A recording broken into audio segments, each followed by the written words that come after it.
live. Yeah, we going live. Hey, we going live. Yeah, we going live. Yeah, we going. Yeah, we going. Yeah, we going live. From the 50-yard line, we going live. From the 50-yard line, we going live. From the 50-yard line. Hey. All right, we back with a mental health moment. I know it's been a couple of weeks we ain't had on to the real or mental health moment, but yeah, we got one this week, and it's Real Men Talk. Now, Steph, you saw this. Yeah. Tell us a little bit about what this was about. So this Real Men Talk holiday blues, basically, because we all know that depression in some of us can be seasonal. It literally, because of the holidays and whatever reasons you have, a lot of people experience depression during this time of the year. And so it was a conversation that happened on Thursday, yesterday. Yeah. And it was hosted by Bubba Wallace and Jay Barnett. Yeah. And I loved it. When I saw it, I was uber excited. I was like, I want to be a man right now because I want to hear what they're saying. Like, I want to hear what they're saying. Uh-huh. I love this, that they would open up a funnel or an opportunity or a panel to have men have these kinds of discussions amongst themselves, and taking out the need to be machismo and just be real and honest about where you are and how you feel and what's going on with you, and being not judged in that space, and letting them know that it's healthy to have this type of conversation. And I love it. Jay is someone that I know, and he is, we've had him as one of our Onto the Real spotlights before for his work that he does with youth, but he has kind of started to shift his focus, and he is currently receiving his, doing his hours to become a licensed therapist. And he really is being an advocate for especially men of color in this world, in this realm of mental health. And so and relationships, those are like his things that he really focuses on.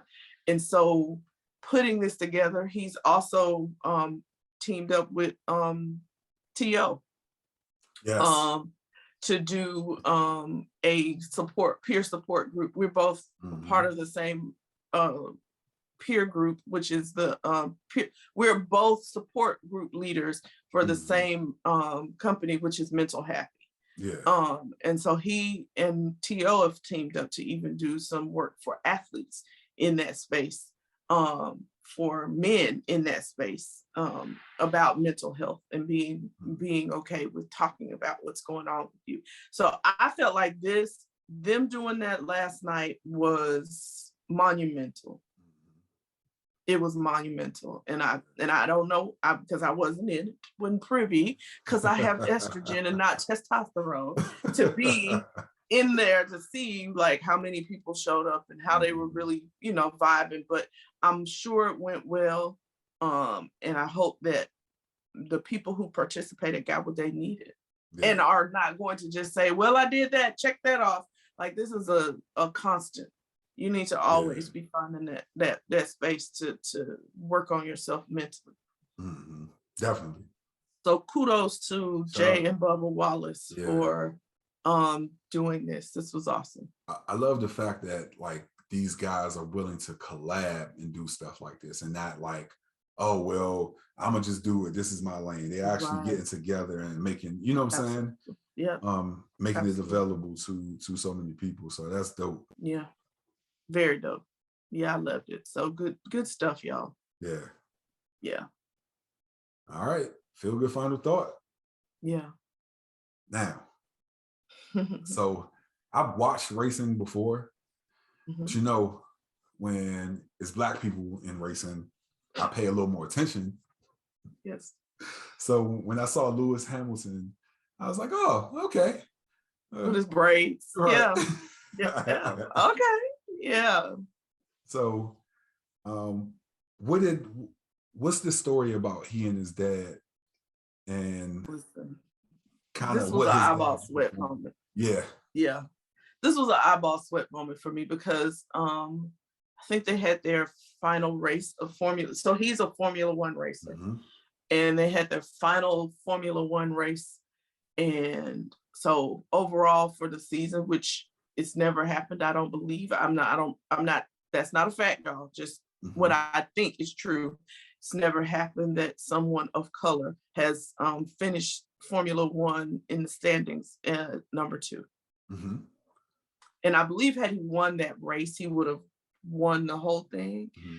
And so he was upset. And his dad, so what I saw, what brought this to my attention was the picture of him and his dad holding his head and like against his head. And he's talking to him and he's telling him, the article talks about how his dad was just saying, I'm proud of you. You did well. We look at what we had to go through to get you here. His dad had to work multiple jobs, put a second mortgage on their home because nobody was going to take a chance on this kid of color to come out here and be a race car driver. And so his dad believed in him enough and so much that he put his own money up to make sure that his kid had every opportunity to be put in this place, in this space, to do something that's historical and be number 2 in Formula One racing at the end of the standings. And I feel like that was a beautiful, beautiful thing that his dad did. Kudos to dad for believing in your son to the point that you would put everything, I mean, all your financial everything and your time on the line to help him to get to this place. And kudos to Lewis Hamilton for getting out there and doing your thing this season, sir. Yeah. Congrats to him. Shout out to dad. You know what I'm saying? Like it takes dad sometimes like to put it all in perspective for you. Yeah. And say, man, listen, look where we came from. Yeah. Like, I understand that you had a personal goal that you wanted to meet, but look where we came from. And so seeing him put that in perspective, like for him like that, you know, it's a beautiful thing. I touching. mean, it is. And we don't get to see these kind of stories about men of color. Often. Right. That's not the image that gets portrayed most times about Black men, or just not Black men of color. And so to see this happen for him, and for his dad to be such a strong force in his life to support him like this, it's just beautiful. I just thought it was beautiful. Just beautiful. Just beautiful. Yeah, definitely an eyeball sweater. I literally teared up when I saw the picture. It's just a beautiful thing when you got, listen, we both know we've both, unfortunately, both of our dads have, you know, passed, but we know what it's like to have those kind of dads. We both know what it's like to have that kind of dad that'll put it all out there for you. Like, whatever you need, I got you. And so it's a beautiful thing to see. So it was touching. Definitely. Yeah. All right. Yeah, that one hit me too. Don't Stay with me, brother. I know. I said, stay with me. I'm here. I was just, seeing the picture, kind of put me back in that mode too. You know what I'm saying? Like, I think about, and just the story too, I think about like some of the things that like my dad had to kind of put in perspective for me, because I was thinking kind of one way and he was like, hey, yo, but look at this. You know what I'm saying? Like, look at, and it wasn't until like, and that's just the wisdom of a father. Like, it wasn't until I had to sit down and think about it from the perspective that he was given, to where I was like, yeah, man, I truly am blessed for this, even though it didn't work out in the way that I envisioned. Like, I'm blessed. Yep. And so, so that this one certainly eyeball sweat. Absolutely, for sure. And in my head, I just see you. You got 3 sons. Yeah. Right? Yes. Oh. So name reveal. You know, I wanted to ask, but I didn't. I know, and it's my fault. It's my fault. I was supposed to text you as soon as the baby shower was over. Name reveal. Name reveal. Drew Isaiah Burgess. And so, for those of you who hear Drew and think to yourselves, well, you know, but it's spelled different. Yeah, I know the J names. Think Drew Holiday. That's what I figured. J-R-U-E. Drew Isaiah Burgess. Another jib. Yeah, another jib. Another jib in the house. Yes. I love that. Drew Isaiah Burgess. Yes. Yeah. Come through. You know, that's outside of Matthew. Isaiah is my favorite book in the Bible. Oh, really? Yes. What's mine? Is it Galatians? Yeah. Well, it's something that Paul wrote. Of course. Well, dang, that's half the Bible, more than half the Bible right there. Like, that don't narrow it down. Right. But at least we know it's in the New Testament. Okay. But yeah, I love Isaiah is like my second favorite book in the Bible. Yes. Oh. Yeah. My little nephew. I have been wanting to ask, like literally for weeks now. I've been wanting to ask what y'all decided to, but I was like, he'll tell me when you want to. We were waiting for it. You know, all up in their business. Nah, we were waiting for the baby shower. To reveal it. I couldn't be in and I missed it. I'm sorry, Ronnie. Okay. I love y'all. You know, we love you too. We went back and forth for whether we should have like a virtual one or whatever, but we think that it just ended up being too much. No, y'all good. Yeah. I love it. Yay. I can't wait. I can't wait to see his little face. Oh man, me too. And look, now that you said that too, I gotta make sure as soon as he comes out, I got that picture queued up to send to you. Yes, you know that for sure. Yes. Okay, let's go and get this done. Yeah. All right. So we are at the end of another one, episode 140 of the Fields of the Real podcast. If you want to reach out to us, even though I stumbled over show pics. Show pics. I'm tripping. Okay, show pics. What you watching? My little cousin, who is a proud part of the LGBTQ plus community, said you need to watch this Netflix show, and I said okay, and it's called Coming Out Colton. Okay. And so Colton, if you don't know, he played in the NFL, and he was also a bachelor on The Bachelor. And many people know his story that he had a complete meltdown, and he and I can't think of her name right now, when they broke up, like he was stalking her. He put a tracker on her car, like it was just really bad. And he went through a really hard time. But what people don't know is after all of that went down and he got he went to seek help and try to get himself together. He also tried to commit suicide. And it was at that point when he woke up that he said, something has to change and I need to be honest. So he finally, this whole show is basically about him accepting and learning and growing in his truth of coming out as gay. He said he's known it since he was a little boy, but because he played football and because it was seen as taboo and he was so afraid, he overcompensated for it by doing things like, you know, being a ladies' man. And the stuff that he did with the young lady from The Bachelor was his last ditch effort to try to hold on to his secret. He felt like going on The Bachelor was going to be his cure-all.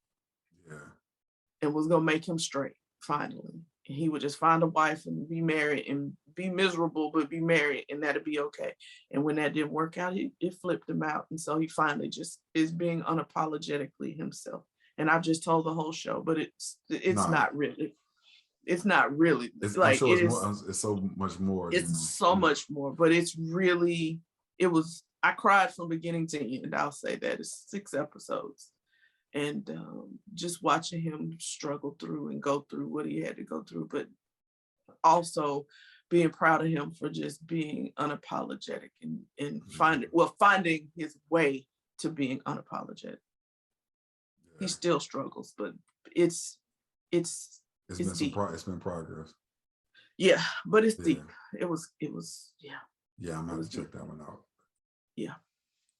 And I thought for us, because I thought because we talk about sports, and so for him, you know, he had a sit down with some people who played in the NFL who came out after they left, and then he had Michael Sams at the table who came out before. Right. Was the first openly. So it was really just interest from a sports standpoint to watch that whole dynamic and watch people and one of his teammates from Denver just being there with him the whole time. Like, I got you, dog. Yeah. I don't judge you. Shelly, I can't think of his name right now, but no, it was really good. So that's it. I'm sorry. No, it's okay. Yeah, I'll definitely have to take that one out. Check that one out, man. Yeah. I watched the other night the movie Life, and I've always known how funny this movie was, and I think one of the things for me, like seeing, it's been 13, almost 14 years since Bernie Mac passed. That's just crazy. And it just does not feel like he's gone. You know what I'm saying? Like, it's like, you know, he hasn't done. Obviously, he hadn't done anything since then, but like, you look at that and he's just so funny, like, you know. And I truly love that movie. That's one of that, you know, that's one of my favorite movies. Jangling. Right. I love that movie so much, and so listen. It was just I like to see that it was on Netflix, and I didn't realize, I guess, until a couple of weeks ago, maybe about 2 weeks ago, that it was on Netflix.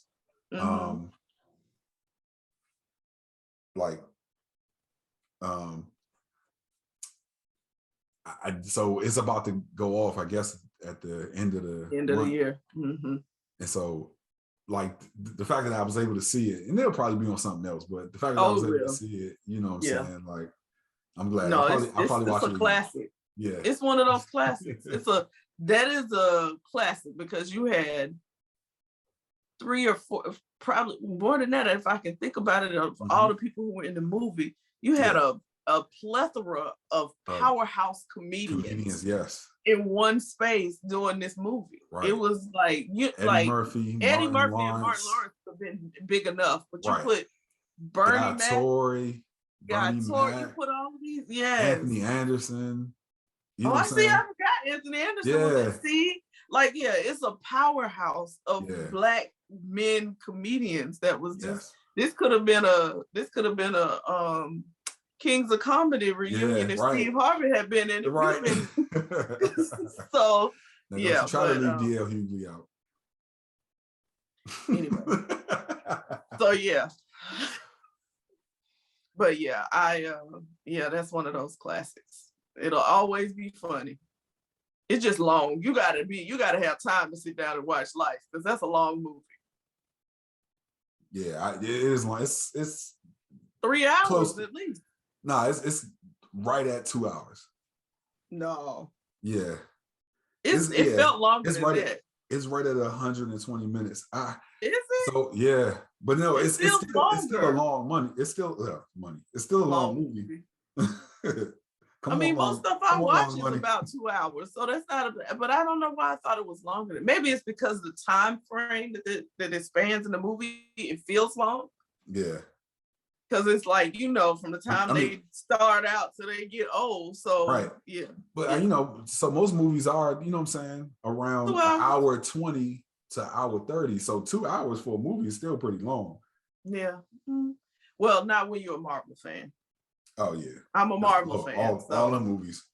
All the movies 2-3 hours long. So. As a Marvel fan, I don't look at it like that. So yeah. that's probably why I haven't been able to be a Marvel fan. Oh, listen, I'm a Marvel fan. I'm gonna watch every one of them I can because I love love it. So yeah.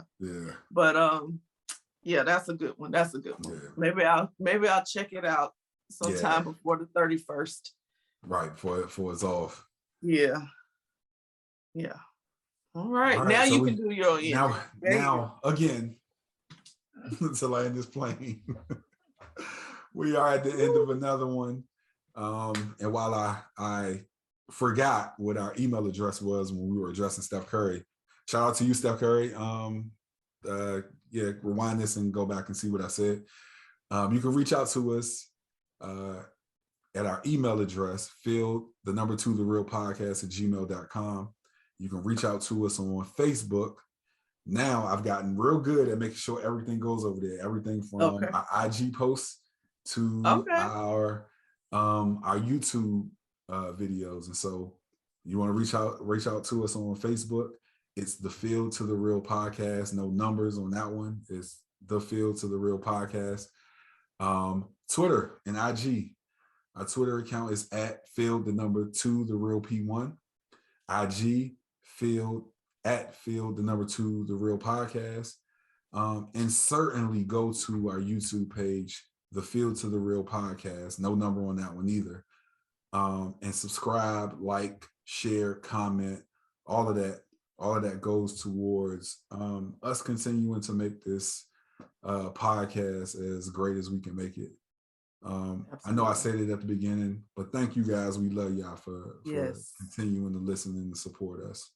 Yes. But we are at the end of another one, and we are out of here. Yes. Peace. Lord. For those of you who can't see, Corbin is trying to be in here with us today. Oh, okay. I see it. So he flickering in and out, and I see now that there we go. You see that head? What up, Corbin? Corbin's like, I want to be on, Mama. That's my dog nephew. That's right. Love you guys. Put the cameras on me. Put the cameras on me. Put the cameras on me. Put the cameras on me. Put the cameras on me. Put the cameras on me. Put the cameras on me. Put the cameras on me.